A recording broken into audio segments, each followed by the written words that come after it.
everyone. My name is Jemai McKinney, or you can just call me Juice, because that is my nickname. I gotta admit it, guys. I have to give it up. The Oklahoma City Thunder have surprised me this year. I did not see this team as a playoff team at all. I didn't believe in this team at the start of the year, but ultimately, they proved me wrong. Once the team blew up, in the offseason, once they lost to the Portland Trailblazers in the first round, Sam Presti kind of blew things up. He traded away Paul George, traded away Russell Westbrook, and I personally did not see a playoff caliber roster. I recognize that Shai Gilgeous-Alexander is a pretty darn good player that had a lot of potential. I respected Chris Paul, and I respected Danilo Gallinari, but I just did not see a playoff caliber team as far as, Western Conference teams go, and they're a playoff team. They really are. And the funny thing is, they traded away Russell Westbrook to the Houston Rockets, and guess what? The Rockets, honestly, in my opinion, have better players than the OKC Thunder. No disrespect to their team, but guess what? They've got the same record as James Harden and Russell Westbrook, despite trading away Paul George and despite trading away Russell Westbrook. That's pretty crazy. And Houston has way better players. And not to mention, this is a playoff caliber team that has the same record as the Houston Rockets, a team that I actually think can win the championship this year. And guess what?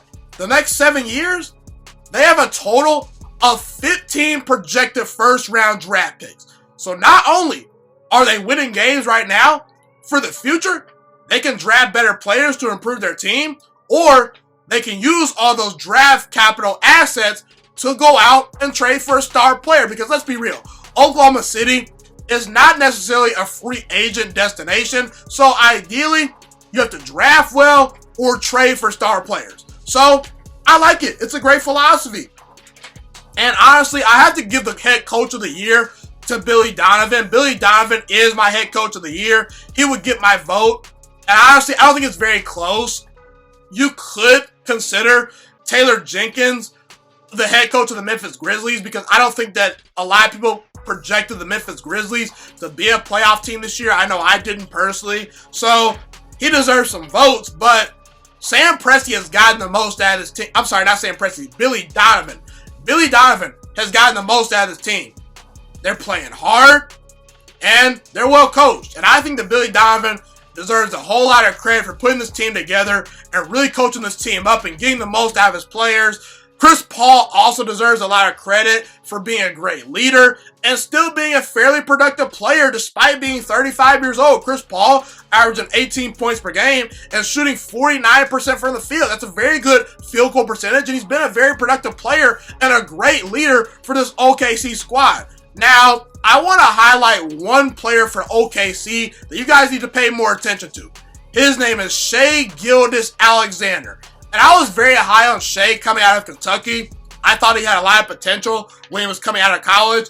And I think that he's one of the most underrated players in the entire NBA right now. This guy is averaging 19.3 points per game, shooting 47% from the field, 35% from three. He's got 6 rebounds and 3 assists. The 3 assists kind of are low, but keep in mind, Chris Paul is more of the facilitator for this team. So I'd like to imagine that if Shai Gilgeous-Alexander was the full-time field general or court general, wherever you want to call him, the point guard, I'll just call him the point guard, the true point guard for this team 24/7, it's not out of the possibility that he would be averaging around anywhere from 6 to 8 assists per game. So he's a pretty good passer. He's got good measurables too, 6'5", 180 pounds. He's not the most athletic guy, but he has some size to him. He's very crafty around the rim, and he's very good at getting to the basket. And he's a very solid playmaker as well. And I think that he's learned a lot from Chris Paul. Chris Paul has done a great job of mentoring this guy. And I think Shai Gilgeous-Alexander has a lot of potential. Where I would like to see him improve, I like to see him get better with his in-between game. I think he's a decent mid-range shooter and a decent three-point shooter, but that's not his bread and butter. He's going to get to the basket, which is fine, but he's only shooting the 3 ball about 3.5, times per game. I like to see that percentage go up, And I like the fact that he's really not forcing things, because a lot of young players tend to just kind of force things when things are not going well for them. He's just letting the game come to him, and he's playing very well. But I think that he can expand his, range from three-point range and become a better mid-range shooter. And if he does those things, he can be a very good player for a long time. Now, is he ever going to be a top 5 point guard in basketball? I want to see how he develops next year for me to put that on it, for me to put that expectation on him, simply because you got Trae Young, you got John Morant, you got Steph Curry, you got Damian Lillard, you got Kyrie Irving, even De'Aaron Fox and Ben Simmons are very talented. And if you want to count Luka Doncic and James Harden as point guards, well, that's going to be a tall task. So I don't want to put those expectations on him going forward, but I think this guy has a lot of potential. And I believe that he has a chance to expand his game. Keep in mind, he's only in his second season. So I like the fact that OKC has a bright spot on their roster in Shai Gilgeous-Alexander. I would not trade him at all. He's a non-tradable asset if I was the general manager of the OKC Thunder. But yeah, this team's a playoff team. Will they win a playoff series? Probably not, but they're a very good story. They're a very good team. They're scrappy, and I won't be shocked if they upset someone in the playoffs, honestly, because with this whole pandemic going on, we don't know what's going to happen. There's going to be a lot of surprises, I believe. So, shout out to OKC. Wanted to make an episode on them and give some love and praise to Shai Gilgeous-Alexander, Chris Paul, Billy Donovan, the OKC Thunder, because honestly, they deserve it, because they've really surprised a lot of people this year. Thank you so much for watching this video today. Please also note that the juiciest Sports Podcast is not just a YouTube channel. It is available on all podcasting platforms, including Spotify, Google Podcasts, iTunes, and Apple Podcasts. Also, if you enjoyed this video, be sure to like, comment, subscribe, and share this content with all your friends.